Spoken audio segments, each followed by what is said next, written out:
The silence in the penthouse was a living thing. It was heavier than the opulent velvet drapes, more suffocating than the humid soul air pressing against the floor-to-ceiling windows. Nia polished a crystal glass, her movements small and precise, trying to make herself invisible. It was a skill she had perfected in her 6 months working for Mr. Kwon Jinwoo. Be silent. Be efficient. Do not be seen. Today, the silence was different. It was mocking. It clung to the ridiculous excess of the room. The 3-tiered birthday cake on the marble island, a masterpiece of buttercream and spun sugar, the platters of untouched galbi, japchae, and delicate John growing cold under silver lids, the dozens of champagne flutes standing in a glittering, expectant army. An army with no one to serve. It was Mr. Kwon's birthday. He was 32, and no one had come. Nia risked a glance across the cavernous living space. He was there, a silhouette against the city lights that jeweled the Han River far below. His wheelchair was positioned by the vast window, unmoving. Even from this distance, the severe, perfect cut of his Tom Ford suit was unmistakable. It was a suit built for a man who commanded boardrooms and broke empires, not for a man confined to polished chrome and leather. The suit was a lie. The stillness was the truth. Aries, his golden retriever, rested a heavy head on his master's knee, the only living creature offering comfort. The dog whined softly, a sound that was swallowed by the oppressive quiet.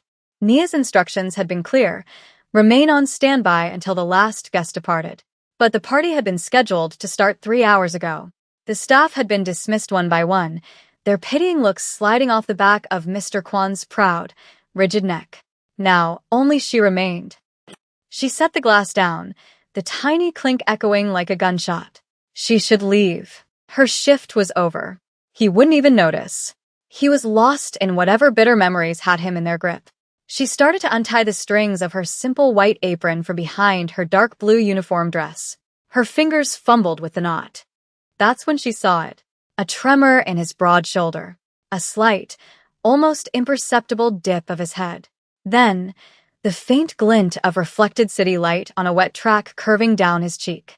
He was crying, not with sound or overt sorrow, but with a silent, profound loneliness that seemed to crack the very air in the room.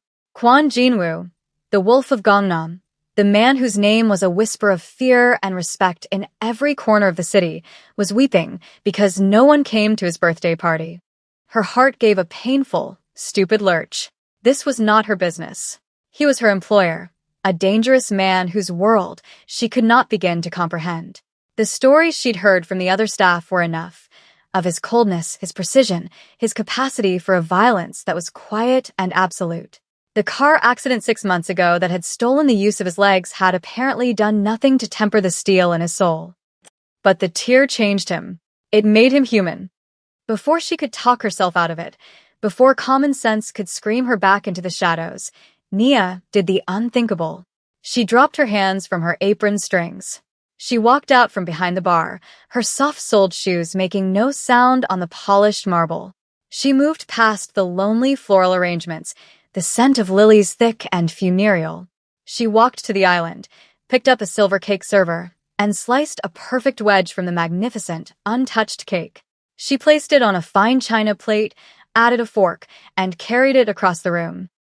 Aries lifted his head and watched her approach, a low rumble starting in his chest. But he didn't bark. She stopped beside the wheelchair. The air around him was cold, scented with the faint, expensive notes of cedar and something sharp, like ozone before a storm. She could see the tension in the cords of his neck, the white-knuckled grip of his hand on the armrest. He had not turned. He was still staring out at the city that had once been his to conquer on foot. Nia crouched down, placing the plate on the small table beside him, her movements fluid and calm. "Happy birthday, Mr. Kwon," she whispered. The words hung in the air, fragile and foolish. For a long moment he did nothing. The silence stretched, pulling taut, and she thought she had made a terrible, career-ending mistake. Then he moved. His head turned slowly, and his eyes, dark and depthless as a winter lake, found hers. They were red-rimmed, but the grief in them was already being consumed by something else. Something cold and hard. His hand shot out, his grip closing around her wrist. It was not a gentle touch. It was steel. The strength in his hand, in his arm, was shocking, a stark contrast to the stillness of his lower body. His fingers pressed into the delicate bones of her wrist, a brand of possession. "Who are you?" he asked. His voice was a low rasp, gravel and silk, a sound she had only ever heard in brief, clipped commands to his lieutenants. It was not a question of her name, which he surely knew from a file. It was a question of what she was, to dare to approach him, to dare to witness him. She did not flinch. She met his gaze, her heart hammering against her ribs. "My name is Nia," she said, her voice steadier than she felt. "I'm your maid." His eyes narrowed, searching her face for something, pity, fear, ambition. He found none of it, only a quiet, unnerving stillness that mirrored his own. He looked from her eyes down to the plate of cake, then back to her.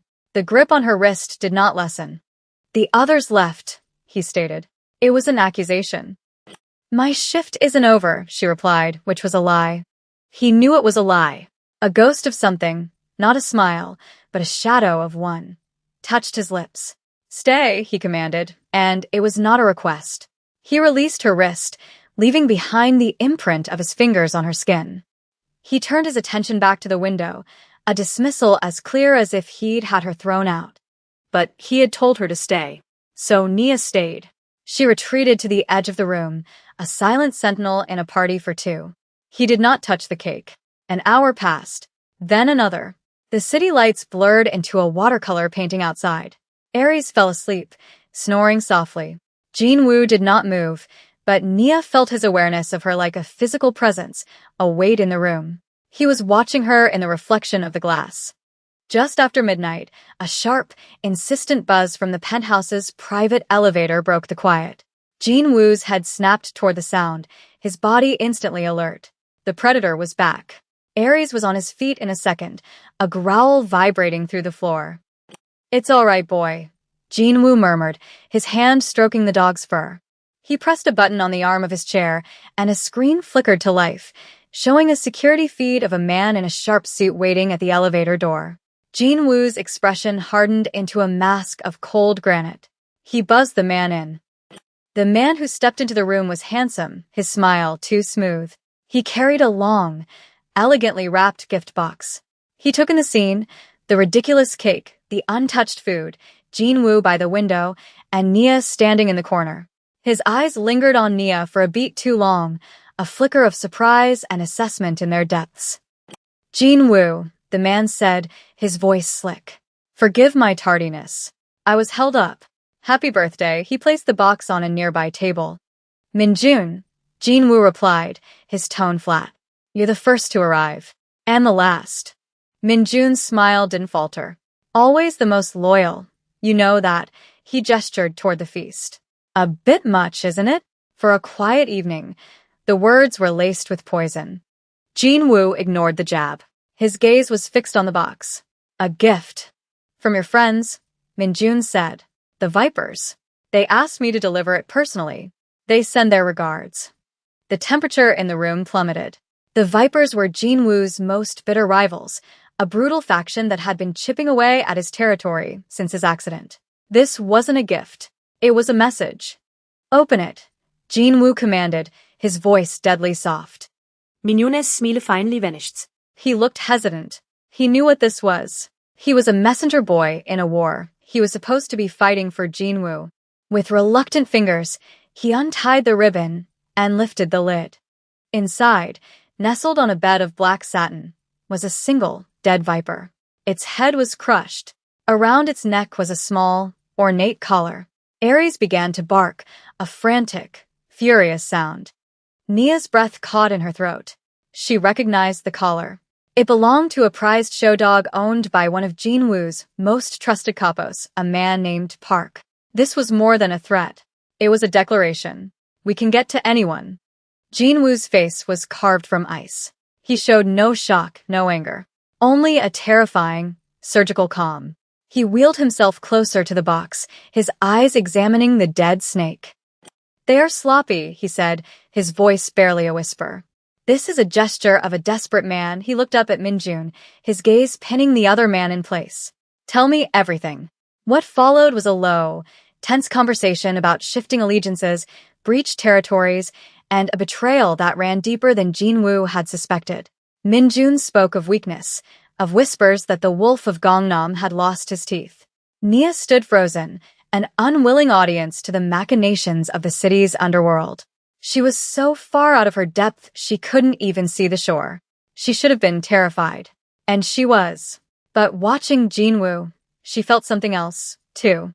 A strange, unwilling admiration. He was a king on a broken throne, yet he commanded the room with more authority than any man she had ever seen. The wheelchair did not diminish him.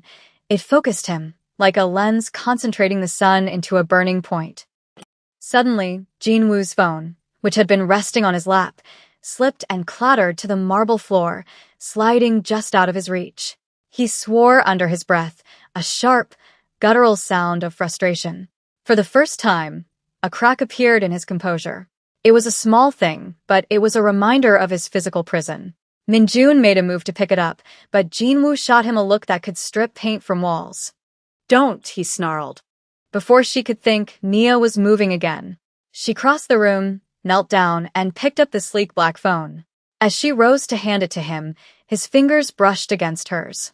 The contact was brief, a spark of warmth against the cold dread that filled the room.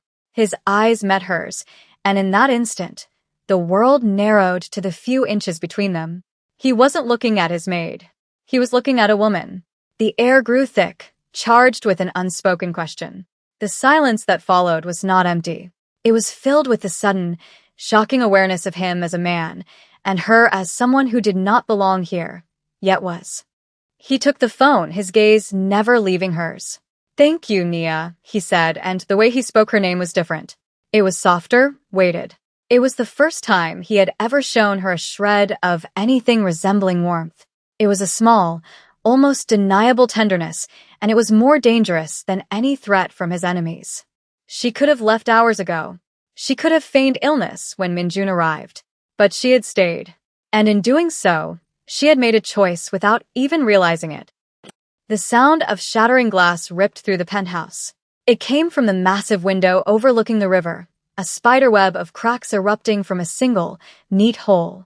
Minjun yelled and dove for cover. Ares barked wildly. Nia didn't think. She acted. Her body moved on pure instinct, a primal need to protect the vulnerable thing in the room. She threw herself forward, her hands gripping the handles of Jinwoo's wheelchair, and shoved with all her might. The chair shot backward, away from the window, just as a second bullet slammed into the wall where his head had been moments before. She stumbled, her body half-sprawled across his lap, shielding him. The scent of his cologne filled her senses, cedar and smoke. She could feel the hard muscle of his chest against her cheek, the surprising heat of him. For a paralyzed man, he was intensely, terrifyingly alive. His arms came around her, not in comfort, but in a tactical, protective clench, pulling her down, making them a smaller target. Stay down, he commanded, his voice a low growl in her ear, his breath warm against her skin. The world dissolved into chaos. Muted shouts from outside. The sound of his personal security detail swarming the hallways. Minjun was on his own phone, barking orders, his face pale with fear. But in the small circle of Jinwoo's arms, there was a strange, terrifying calm. He was not panicked. He moved through violence like it was a language he was born speaking. One of the attackers, bolder than the rest, managed to breach the apartment itself, slipping in through a service entrance. He was dressed in black, a knife gleaming in his hand. He saw Minjun and dismissed him, his eyes locking on the main target, Jinwoo, trapped in his chair, with a woman sprawled on top of him. He lunged. Nia saw him coming. There was no time to scream, no time for Jinwoo's men to intervene. The mantelpiece. Jinwoo's voice was ice in her ear. To your left, a letter opener, carved jade. Her eyes darted to the ornate fireplace. She saw it, a decorative, but lethally sharp, jade knife. The attacker was 2 steps away. Get it, Jinwoo ordered. He will come for you first. To get you out of the way. Do not hesitate. She scrambled off him, her movements clumsy with adrenaline. She snatched the heavy, cold object from the mantel just as the man reached her. He grabbed her arm, his grip bruising. His other hand brought his own knife around, aiming for her stomach. The throat. Jean Wu's voice was flat, devoid of emotion. A clinical instruction. She wasn't a killer. She was a maid from a small town who sent money home to her mother every month. But the man's eyes were empty, his intention absolute. It was him or her. Her survival instinct, honed by a life of being careful and overlooked, screamed at her. She twisted, bringing the heavy jade handle down on his wrist, cracking bone. He grunted in pain, his grip loosening. She didn't aim for the throat. She couldn't. Instead, she drove the pointed end of the letter opener deep into the soft muscle of his thigh. He screamed, a raw, animal sound, and collapsed, clutching his leg as blood bloomed through his black trousers. At that moment, two of Jean Wu's guards burst in and subdued him, dragging him away. Nia stood there, shaking, the jade knife still clutched in her hand, slick with a stranger's blood. She had crossed a line. A part of her old life, her old self, had just died on the marble floor of this penthouse. She looked at her hands, then at Jean Wu. His expression was unreadable. He wheeled himself closer, his eyes not on the subdued attacker, but on her. He saw the tremor in her hands, the shock in her eyes.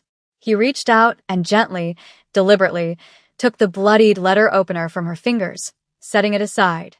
"They saw you," he said, his voice quiet but carrying the weight of a death sentence. "They saw you protect me.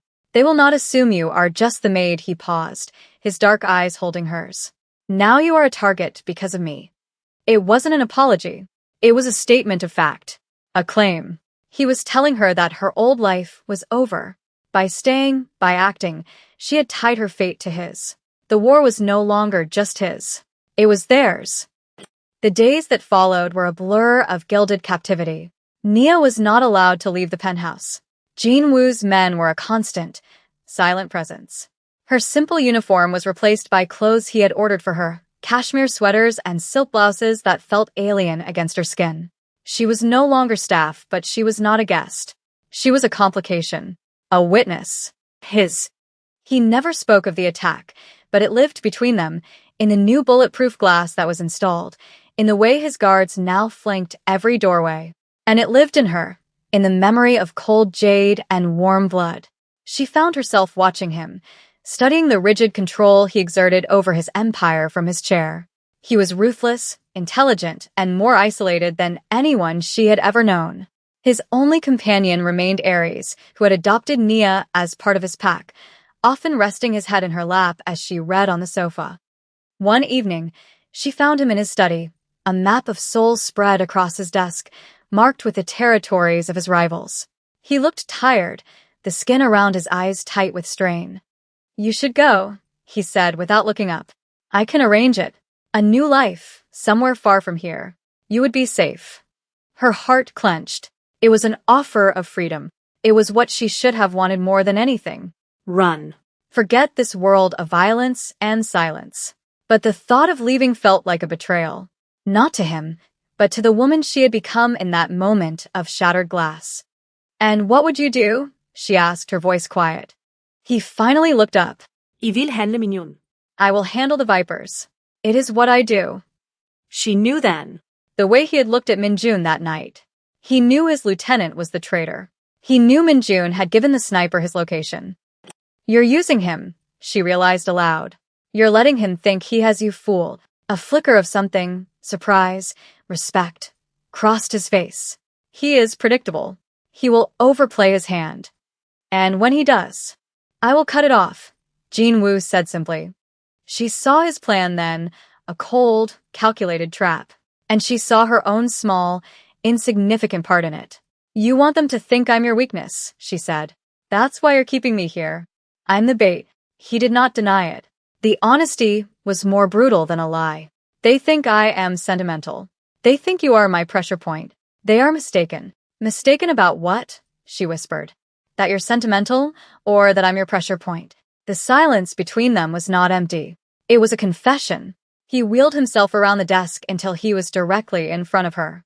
He reached out, his fingers tracing the line of her jaw, his touch surprisingly gentle. "I told myself keeping you here was a strategy," he said, his voice a low murmur. "A way to draw out my enemies." His thumb brushed across her bottom lip. "I was lying to myself. That was it. The confession. Not of love, but of something far more dangerous. Possession. Need. A truth he could no longer deny." The final confrontation happened sooner than she expected. Jinwoo announced that he was sending Nia away to a private airfield. He made sure Minjun overheard the arrangements. It was the move the traitor had been waiting for. As she was escorted into a black sedan by two of Jinwoo's most loyal men, Nia's stomach twisted with fear. This was the plan. She was the lamb being led to the slaughter. But Jinwoo had armed her with more than just the knowledge of the trap. He had armed her with his trust. The attack came on the approach to the airport, a quiet stretch of industrial road. 2 cars boxed them in. Men with guns emerged. But Jinwoo's men were prepared. The firefight was short and brutal. In the chaos, Nia did exactly what she had been instructed not to do. Instead of staying in the car, she slipped out the opposite door and ran. Not away from the danger, but back toward it. She flagged down a taxi, her voice shaking but firm as she gave the address for the penthouse. She arrived to find the private elevator unlocked. The apartment was deathly quiet. She knew Minjun would be here, thinking Jinwoo was alone and distracted. She moved silently through the foyer. In the main living area, she saw them. Minjun stood over Jinwoo's wheelchair, a gun in his hand. "It's over, Jinwoo. Your sentimentality was your undoing. A nobody made from America. She was the crack in your armor." Jinwoo looked up at him, his face a mask of cold fury. "You were my brother, Minjun, and you were a king who could no longer stand." Minjun sneered, raising the gun. Nia acted. She didn't have a weapon, but she had a brain. She ran to the main control panel on the wall, the one for the penthouse's integrated systems, and slammed her hand on the fire alarm. A deafening klaxon blared through the space, and emergency sprinklers erupted from the ceiling, dousing them all in cold water. The sudden chaos was all the distraction Jinwoo needed. Minjun flinched, turning toward the sound for a fraction of a second. In that instant, Jinwoo's hand went to the side of his wheelchair. A hidden compartment sprang open, and his hand emerged with a pistol. He was faster than Minjun, his movements economical and lethal. One shot. Center mass. Minjun crumpled to the floor. The alarm stopped as suddenly as it had started. The only sounds were the hiss of the sprinklers and Nia's ragged breathing. She stood drenched and shaking, looking at the body on the floor, then at Jinwoo. He was soaked, his tailored suit ruined, his hair plastered to his forehead. But his eyes, when they found hers, were blazing with a fierce, undeniable emotion. "You came back," he said. It wasn't a question. It was a statement of awe. "You knew I would," she replied, water dripping from her chin. A cost had been paid. He had purged the traitor, but in doing so, had exposed his methods to the entire underworld. His enemies knew he was still dangerous, but they also knew he had someone to protect. He was stronger and more vulnerable than ever before. Later, after his men had come and gone, cleaning up the mess with silent efficiency, the two of them sat in the quiet, water-damaged room. The ruined birthday cake still sat on the island, a monument to the night everything changed. Nia was cleaning a small cut on the back of his hand. A shard of glass had grazed him during the confrontation. Her touch was gentle. He watched her, his expression unreadable in the dim light. When she finished, she made to pull her hand away, but he caught it, his fingers lacing with hers. His grip was firm. A promise. A chain. "Stay," he said. It was not a command this time. And it was more than a request. It was the sound of a man who had been alone in the dark for a very long time finally admitting he needed the light. Nia looked at their joined hands, then into his dark, searching eyes. She didn't say anything. She didn't have to. She simply tightened her grip and stayed.